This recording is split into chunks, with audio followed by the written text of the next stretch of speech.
we need to manage a bunch of millennials.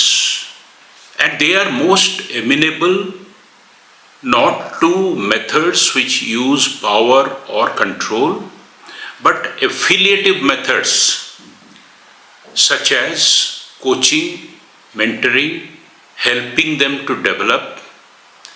And under this mentoring or establishing a personal relationship which is beyond the professional and organizational boss team membership have been found to be most effective. Today, from my own experience, let me provide you a few examples of how we manage these millennials through the methods of coaching and mentoring. The first one is that what millennials want from their boss, or if you are in the line of control above them, first thing they want that we should help them navigate in their career.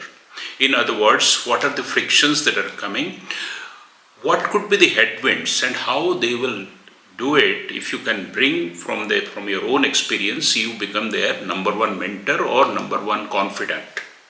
They don't want you to beat around the bush. They want you to give very straightforward, direct to the point feedback.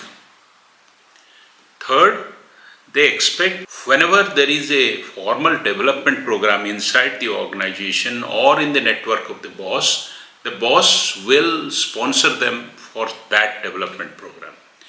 And fourth is that boss should be a mentor who will understand their requirement and permit flexible scheduling of work.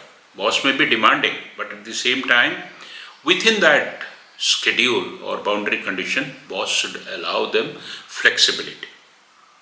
From the organization, because if you are a leader of the organization, whether it is a private organization, small organization, large organization, you need to find avenues of mentoring of the organization to the Gen Z.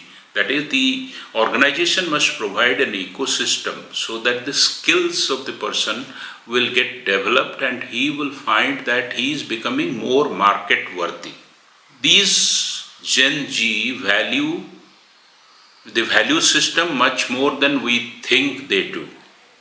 We think that new generation do not have any kind of value, they are transactional and all, but no. My experience shows that they are very value oriented and they want flexibility not just in time schedule but their benefits, how they want to take, how they want to use it, they want flexibility around it. The other thing is that work-life balance, they recognize that work is inevitable, but they also believe that work should, like in social media, when you use WhatsApp, you do not know when you are going from personal to professional.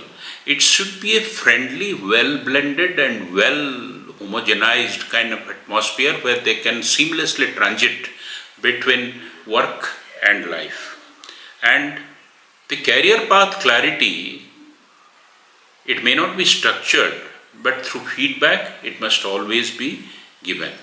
Learning avenue is the third area in which the new generation want a lot of their organizational and leadership inputs towards them.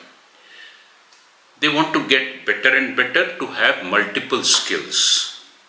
They do not want to get stuck in one area because they want plan A, plan B, plan C for their life. They want to be personally and professionally effective. In other words, they want self-improvement and managerial capability to be constantly going upwards. For that, they will require the help that a mentor can provide either through herself or through the organizational resources.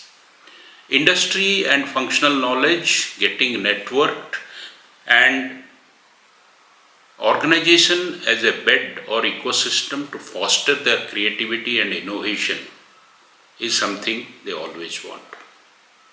Now, given this framework, you may be a development-oriented person, you may be a friendly person, but unless you are aware, it will be extremely difficult with the old mindset to manage the Gen Z, which are going to be a critical component of your team going forward. And if you are a team member, please do connect with your leaders and tell these aspirational values to your leader. And both you and your leader or mentor and the organization will be in a win-win-win situation. Thank you very much.